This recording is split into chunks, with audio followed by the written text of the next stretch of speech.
En République démocratique du Congo, il s'agit des diplomates de la République fédérale de Somalie, de l'État d'Israël, de l'Indonésie et les diplomates vietnamiens.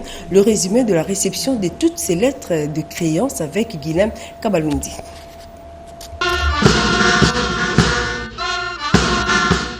Le rituel est républicain, la cérémonie solennelle. Des ambassadeurs non résidents, 4 au total, ont présenté ce lundi 10 novembre 2025 leur lettre de créance au président de la République, Félix Antoine Tshisekedi Tshilombo. Des profils variés, des expériences internationales diverses, ils sont aussi porteurs des parcours exceptionnels. Ilyas Ali Hassan, nouvel ambassadeur de la République fédérale de Somalie, a remis au chef de l'État le document officiel d'accréditation en qualité d'ambassadeur extraordinaire et plénipotentiaire non résident à Kinshasa. Titulaire d'un master en droit de l'homme, d'une licence en administration des affaires ainsi que des diplômes en commerce international, en coopération internationale et en aide humanitaire, le diplomate somalien est aussi ambassadeur en Tanzanie et auprès de la communauté de l'Afrique de l'Est EAC. Il est un ancien ministre d'État de l'Intérieur, des Affaires fédérales et de la Réconciliation, ainsi qu'un ancien sénateur du Parlement somalien. Porter haut les relations diplomatiques et historiques entre la RDC et l'État d'Israël. Une des missions essentielles de Leo Vinovetsky, nommé ambassadeur extraordinaire et plénipotentiaire de l'État d'Israël. Le diplomate israélien assume déjà en Afrique, précisément à Luanda en Angola, les fonctions d'ambassadeur extraordinaire et plénipotentiaire. Il est aussi directeur du département des affaires économiques pour l'Afrique, l'Amérique latine, le Caraïbe. Polyglotte, il s'exprime en espagnol, hébreu, anglais, portugais et français. En ce qui concerne Tias Baskoro Hadji, est désormais le représentant légal de la République d'Indonésie en RDC. Il est détenteur d'une licence en relations internationales à Fletcher School of Law and Diplomacy, université aux États-Unis. Marié et père d'un enfant, il devient en 2021 directeur de la coopération intra- et interrégionale Asie-Afrique au ministère des Affaires étrangères. Enfin, Duong Shin Sok est un diplomate de nationalité vietnamienne, né le 4 avril 1975. Il est accrédité simultanément auprès de la République du Congo, de la République de Guinée équatoriale, de Sao Tomé et Principe et de la République du Cap-Vert. Il est titulaire d'une licence en littérature vietnamienne.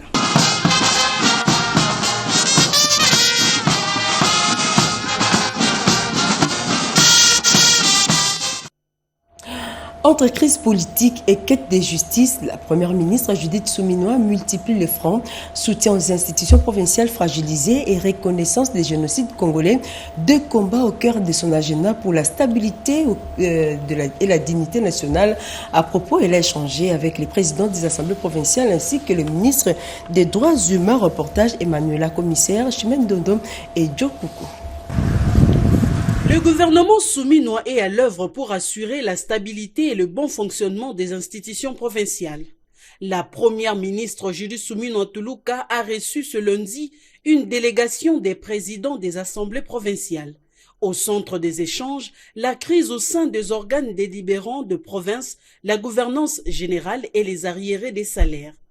Le président de l'Assemblée provinciale de la Tchopo, Mathéus Kanga, a insisté sur la nécessité d'identifier les causes profondes de cette crise institutionnelle. Nous avons demandé à son Excellence Madame la Première ministre, chef du gouvernement, en plus de cette communication qui a été faite par son Excellence Monsieur le Vice-Premier ministre, ministre de l'Intérieur, de ne pas se limiter à ce niveau-là. Certes, c'est la volonté du chef de l'État, mais maintenant il faudra réfléchir sur la matérialisation, en réfléchissant notamment sur les causes profondes de ce qui est appelé instabilité, analyser froidement, retrouver les causes, faire un diagnostic approprié en vue de trouver une thérapie aussi appropriée. Dans le cas contraire, on risque certes de vouloir soigner les symptômes, mais sans s'attaquer à la cause, on ne tournera qu'à rond. À l'écoute, la chef du gouvernement a réaffirmé la volonté du chef de l'État de garantir la stabilité des institutions provinciales. Quelques heures plus tard, la première ministre a reçu le ministre des Droits humains, Samuel Mbemba, accompagné des équipes du FONAREV et du SIAVAR, venus lui présenter les conclusions de la 85e session de la Commission africaine de droits de l'homme et de peuple tenue à Banjul.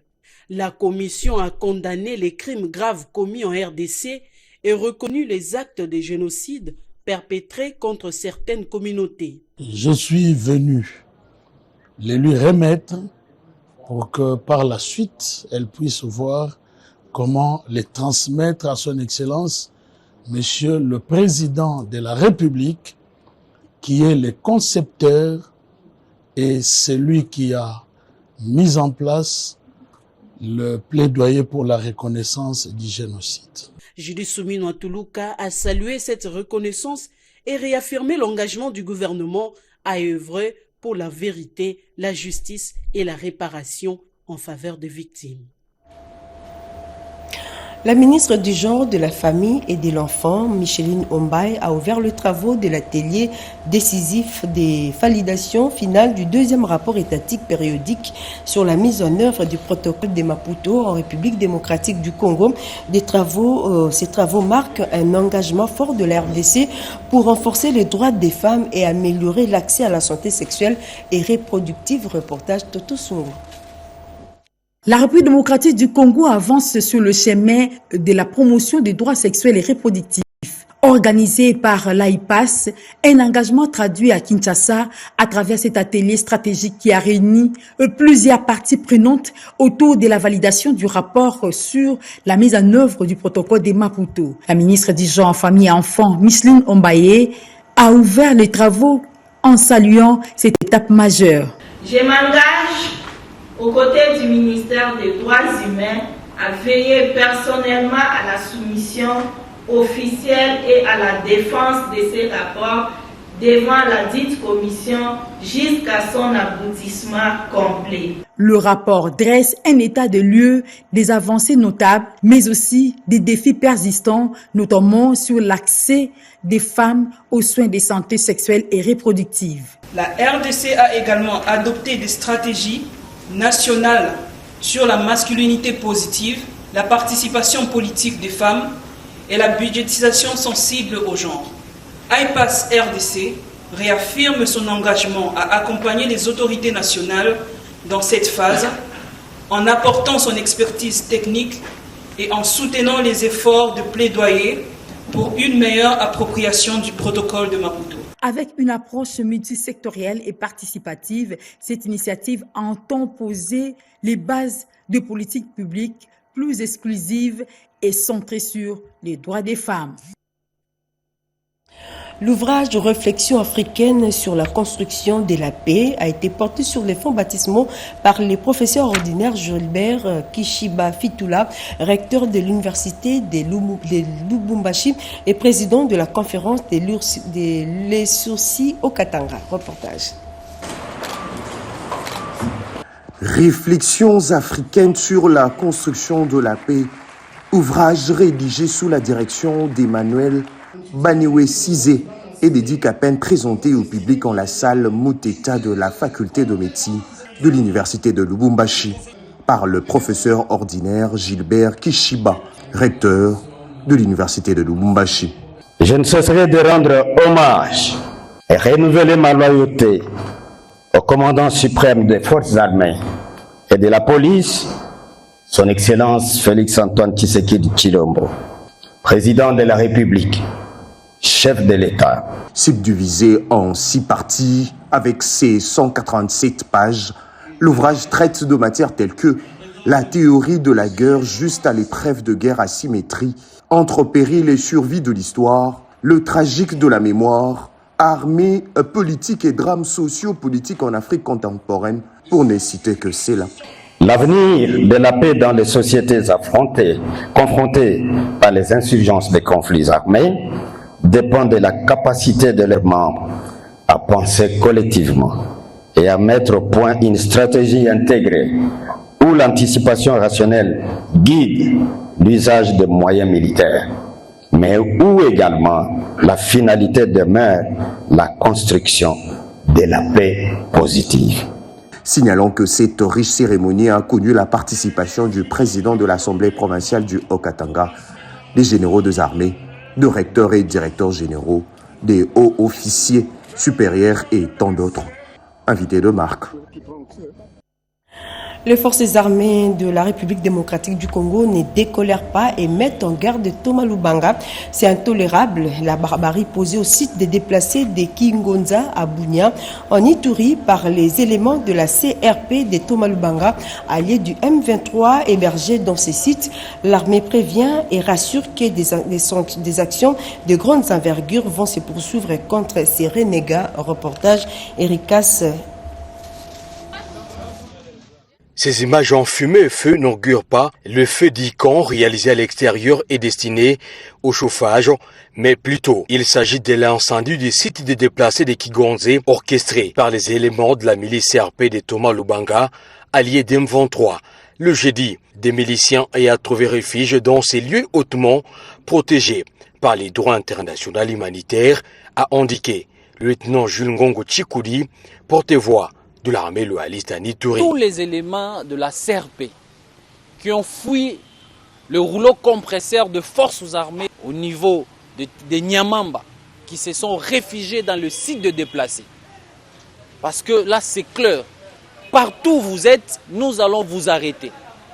Et ce message, vous devez savoir que nous avons le renseignement. Tout est parti de l'arrestation du fameux Tango Papa, communicateur de la CRP, par les services de défense et de sécurité à Ituri, sous les commandements du lieutenant-général Luboyanka Chamadjoni, gouverneur militaire.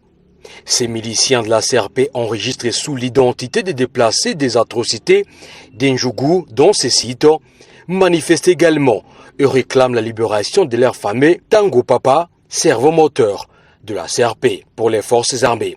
À ces temps, tous les complices et collaborateurs ainsi que les miliciens qui se cachent dans les sites des déplacés et politiciens impliqués dans ces mouvements seront arrêtés, qu'il en soit. Et quoi? Souvenez-vous, certains massacres de la population de Djougou, c'était qu'une histoire de provocation et représailles.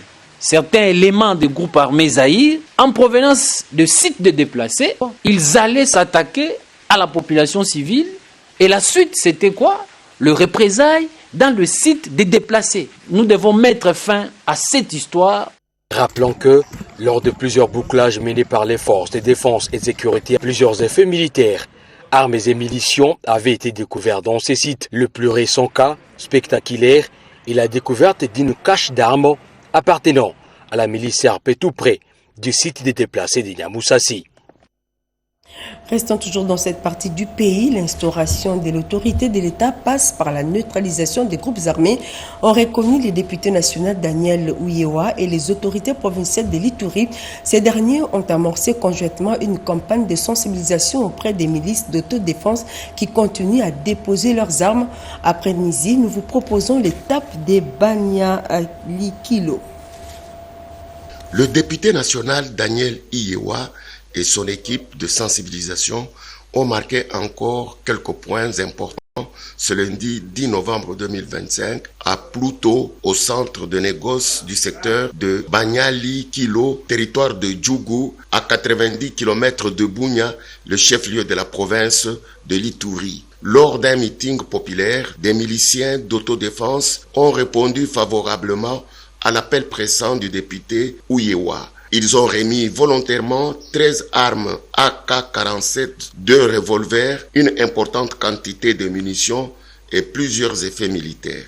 Tout ce matériel a été remis directement au commandant du régiment de Mungwalu sous les acclamations de la population venue écouter le message de paix leur apporté par l'élu du territoire de Djougou. Répondant à la question de l'honorable, la population a complètement rejeté la supposée présence de la rébellion CRP dans leur entité. L'honorable Daniel Ouyewa a appelé à la conscience collective, exhortant toute personne possédant par devers elle une arme à la remettre sans délai aux autorités compétentes. Parce que ce centre de Pluto, autrefois considéré comme une bastion de la milice d'autodéfense, reste aujourd'hui un foyer sensible avec la présence signalée de plusieurs personnes, notamment des commerçants, des chefs coutumiers et des membres de la milice d'autodéfense suspectés de détenir encore les armes. Construit depuis l'époque coloniale, l'aéroport national de Morongo dans la ville de Bunia est en pleine métamorphose grâce au projet de la modernisation avec l'appui financier du gouvernement central. À la fin de ces travaux entrepris sur place, d'ici mars 2026, le sol de Bunia en Ituri va accueillir des gros porteurs, nous rapporte Junior Selemani. L'aéroport national Morongo de Bunia connaît aujourd'hui une transformation majeure grâce au projet de modernisation initié par le gouvernement central. Le responsable de la RVA Bunia s'est dit satisfait de l'état d'avancement des travaux, notamment l'élargissement de la piste, la construction d'une nouvelle aérogare, d'une caserne anti-incendie, d'une tour de contrôle et de nouvelles. L'ensemble du chantier est évalué après de 90% d'exécution. Les travaux évoluent. Les gens auront la facilité maintenant de voyager. Pour voyager même au pays, on doit pas chercher les voyageurs. Et je pense qu'on mettra fin, par exemple, à des choses de ce genre-là. Les gens pourront voyager directement. Et notre souhait, c'est que vraiment les travaux arrivent à terme. L'entreprise travaille dans un bon tempo. Oui, le constat que nous faisons, c'est que les travaux jusque-là évoluent bien.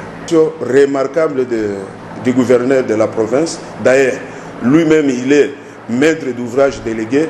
Vous voyez comment il conduit les travaux ici. De son côté, l'ingénieur Diallo Amadou, chef technique du bureau suisse de contrôle Interplan, chargé de la supervision technique, affirmé que la qualité des travaux est rigoureusement contrôlée et rien n'échappe à leur vigilance. Là, pour les travaux, surtout la qualité, pour permettre aussi à l'entreprise de respecter ici les prescriptions techniques qui est décrites ici dans le cahier de charge. Par rapport à la qualité, nous on est rassurés parce qu'on fait toujours des suivis rapprochés. Nous rassurons à 100% ici la population de l'Uturi, la qualité qui est au niveau de l'aéroport. Débuté en mars 2023, ce projet de modernisation exécuté par la société congolaise Mogabaon représente un enjeu stratégique et socio-économique pour l'Ituri, une province longtemps affectée par l'insécurité. Il vise à renforcer la connectivité, stimuler le commerce et offrir une image moderne de la région sur la scène nationale et internationale. Le territoire de Kayemba verra bientôt un marché moderne sortir des terres. Ce marché sera érigé au cœur de cette entité administrative, geste qui porte la signature d'un digne fils de ces coins du pays, en la personne du député national Jonathan Bialoussouka Ouatta, nous dit Cédric Kedina. De la parole à l'acte, un marché moderne va bientôt sortir des terres dans le territoire de Kayemba. Il s'agit du marché Makolongulu, suscitant ainsi une vive émotion chez les commerçants. Les bienfaiteurs les voici, un fils du Kwango, reconnu pour son leadership affirmé, sa proximité avec la base et ses œuvres sociales palpables. Jonathan Bialoussouka Ouatta incarne aujourd'hui l'image d'un homme politique à l'écoute, mais aussi à contre-courant de la politique digestive décriée dans la province. Pendant 3 jours, la cité de Kayemba a vibré sous les rythmes des Yawata, comme l'appellent affectueusement ses sympathisants. Chants, danses, cérémonies traditionnelles, adhésions massives, tout était fait pour rendre ces moments historiques et inoubliables. Toutes les couches sociales se sont mobilisées pour témoigner leur attachement à ces bâtisseurs du Kwango, fidèles lieutenants du président de la République, Félix-Antoine Tshisekedi. Je suis le digne fils du Kwango que tout le monde attend pour le décollage de cette province. Dans les pires comme dans les meilleurs, nous serons toujours à leur côté. Fier de ses racines, Jonathan Bialoussouka Ouatta, dans toutes les étapes de son périple, n'a pas manqué de remercier les Kwangolais pour leur soutien massif à Félix-Antoine Tshisekedi lors de la présidentielle de 2023, rappelant ainsi son rôle joué pendant cette période. Par sa vision, ses réalisations et son message d'unité dans un Kwango souvent miné par les divisions politiques, Jonathan Bialoussouka Ouatta se distingue comme étant l'espoir d'un développement réel dans cette province. Désormais, une nouvelle ère de collaboration doit régner entre les exécutifs et assemblées provinciaux pour la stabilisation des institutions en cette période d'insécurité dans l'Est de la RDC. Détermination du gouverneur du Haut-Uélé, et c'est au terme d'une longue mission à Kinshasa que le gouverneur Jean Bakomito a regagné Isiro. Le membre du comité provincial de sécurité, ceux du gouvernement provincial, le collaborateur de son cabinet, sans oublier le chef de l'administration publique, les autorités coutumières, ainsi que de nombreux anonymes se sont mobilisés le dimanche 9 novembre 2025 à l'aéroport national d'Isiro-Matari sous une pluie battante avec à leur tête le vice-gouverneur Christophe Dara Matata pour réserver un accueil chaleureux au chef de l'exécutif provincial du Haut-Uélé, Jean Bakomito Gambu, de retour d'une mission officielle qui l'a conduit successivement à Kindu et à Kinshasa. J'ai répondu aux instructions du vice-premier ministre de l'Intérieur pour assister à 2-3 missions de travail. J'étais au Maniema pour la conférence minière. Nous avons échangé des expériences avec le gouverneur et toute l'équipe de cette province. Prochainement, le gouverneur du Maniema sera également ici dans le cadre de la coopération interprovinciale élargie. Nous allons continuer à discuter sur des sujets d'intérêt commun. Son séjour dans la capitale congolaise, plus spécialement, lui a permis d'engager des contacts nourris au profit de sa population. Jean Bakomito Gambu insiste sur la bonne gouvernance de son entité et renouvelle à la population son appel de soutenir les chefs de l'État. Félix Antoine Tshisekedi Tshilombo. Les instructions du chef de l'État n'appellent pas à des débats. Nous avons pris acte de ce qui a été dicté comme ligne. Cela nous appelle à plus de responsabilités suivant les programmes d'action qui a été voté par l'Assemblée et calqué sur le programme d'action du président de la République. Et en prévision du recouvrement des taxes, le bourgmestre de la commune de Dilala-Bas, Françoise Mawège, a effectué une descente dans plusieurs magasins, dépôts pharmaceutiques et supermarchés de la place pour sensibiliser les tenanciers de tous ces points de vente, nous rapporte Renette Kolonga dans ce reportage. Elle a abandonné son bureau pour un travail de terrain. En ces débuts de semaine, Françoise Mangoué Kouraya a officiellement lancé l'opération de recouvrement des taxes dues à la commune de Dilala. Plusieurs magasins, dépôts pharmaceutiques et supermarchés ont été la cible de l'autorité municipale. Les établissements des opérateurs économiques non en règle de paiement ont été fermés et scellés. Une occasion pour la patronne de la commune de Dilala de recommander à ses assujettis de s'acquitter des taxes communales consignées dans la nomenclature de l'exercice 2025. Nous avons lancé notre recouvrement forcé. Nous sommes à la fin de l'année, comme l'année passée en fait.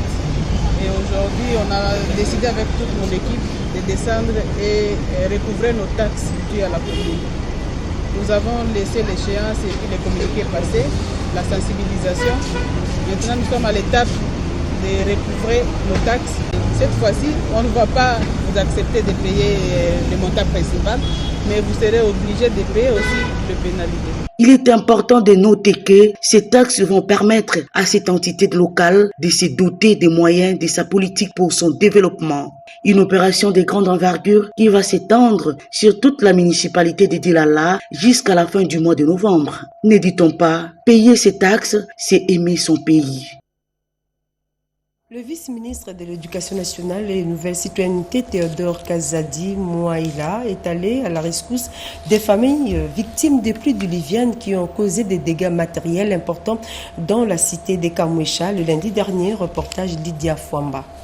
Deux toitures envolées, des écoles détruites, la nature s'est déchaînée lors de la récente pluie diluvienne qui s'est abattie sur la cité de Kamouécha, située à 75 km de la ville de Chikapa dans la province du Kasaï, laissant derrière elle des familles sans abri et des vies bouleversées. Mais dans ces décors de tristesse, la solidarité a pris le dessus. Au nom du président de la République, le vice-ministre de l'Éducation nationale et Nouvelle Citoyenneté, Théodore Kazadi Mouaïla, face à cette urgence, apporte une réponse concrète. 1500 tôles, vivres et autres produits de première nécessité, un geste fort salué par le sinistré qui voit en lui un leader proche de son peuple, toujours à l'écoute est présent dans le moment difficile. a été détruite, les toitures emportées, les 2 bâtiments. Il faut encore réflexionner. C'est pourquoi nous avons fait appel à l'autorité pour qu'il puisse nous venir en aide. C'est ainsi qu'il est venu nous aider avec cette œuvre. Nous les remercions. Nous avions perdu les toitures de nos écoles actuellement. Maintenant même, nous venons de recevoir les tôles. Un grand merci, un coup de chapeau, longue vie à lui-même. Cette action spontanée, l'élite du territoire de Chikapa, Théodore Kazadi Moïla, rappelle qu'au-delà de ses fonctions au sein du gouvernement, le bien-être de cette population et de son fief électoral naturel reste au centre de ses préoccupations, car pour lui, servir c'est aussi être présent là où le peuple souffre. La gestion des finances publiques en République démocratique du Congo s'est modernisée avec l'informatisation de la collecte et gestion de recettes, ce qui justifie la tenue d'une formation de renforcement des capacités organisée à l'intention des agents et cadres de la DGRAD et quelques ministères sectoriels. Conseil central, Jean-Marie Beaupois revient en image sur la cérémonie autour de cette formation axée sur l'utilisation du logiciel de gestion intégrée de recettes non fiscales. Suivez. Il s'est tenu du 3 au 8 novembre 2025 dans la ville de Kananga, la deuxième phase de déploiement et de formation sur l'utilisation du logiciel de gestion intégrée des recettes non fiscales Logirad au profit des agents et cadres de la DGRAD et ceux des ministères sectoriels retenus pour cette phase, notamment les ministères des Transports, Voies des Communications et des Enclavements, Justice et Garde des Sceaux, Économie nationale, Industrie, Ressources hydrauliques et électricité des provinces du Kasaï et Kasaï central. Ces assises rentrent dans le cadre du projet gouvernance financière appuyé par l'Union européenne et l'Agence française de développement AFD. Un renforcement des capacités dédiées à une centaine d'agents, lancé par le directeur provincial de la DGRAD, ex-Kasaï occidental, cadrant avec la réforme ambitieuse initiée par le gouvernement de la RDC. Migration du manuel au numérique, non seulement qu'elle permet à notre régie et aux services taxateurs de répondre aux exigences techniques du monde actuel, mais aussi qu'elle nous offre l'opportunité d'écourter les distances, de gagner en temps grâce à la rapidité, à la célérité, à la fiabilité et à la précision des opérations. La tenue de cette formation rend ici effectif le déploiement de la deuxième phase de Logirad dans les provinces du Kasaï et Kasaï central. Et avant de se quitter, suivez la cérémonie d'ouverture de Tshisekedi Academia. L'action des alliés pour la sauvegarde de la patrie AASP de Yvonne Kabungu Munanga innove avec la création d'une école d'excellence au sein du parti, une école dénommée Tshisekedi Academia. Mes hommages les plus déférents vont tout droit à son Excellence Félix-Antoine Tshisekedi Tshilombo, président de la République, chef de l'État, pour son engagement sans faille sur tous les fronts pour la sauvegarde de la patrie. C'est quoi l'Académie Tshisekediste? Une académie capable de transformer les mentalités de l'homme congolais en général dans le but ultime de construire un avenir meilleur où seront puisées des compétences des élites, des leaders de demain. Le professeur Kambaï Boacha est celui qui a tenu en haleine l'assistance pour expliquer la nécessité de pareille école. Tshisekedi Academia est fabriqué et pondu dans une réalité qui fait que les gens comme nous ne comprenons pas ce que c'est la corruption. Mais c'est simple, c'est la dénaturation de la nature naturelle, de ce qui est naturel. C'est ça la corruption, corrompre.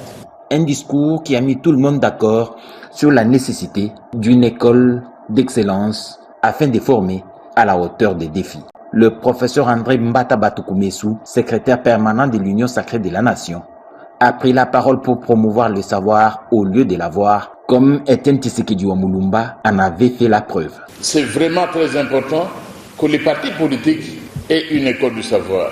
Et l'une des missions de cette école, c'est de former une nouvelle génération de Congolais avec une mentalité nouvelle. Yvonne Kabongo Munanga, de l'Action des Alliés pour la sauvegarde de la patrie AASP, apporte un nouveau vent dans la sphère politique congolaise qui ne regorge que très peu des femmes présidentes des partis politiques. Et voilà, cette édition a été coordonnée par Marthe Mangaza. Merci à toute l'équipe technique. Merci à vous également d'avoir suivi ce journal. Restez avec nous. L'actualité continue à 20h. Prenez rendez-vous avec Anita Luamba.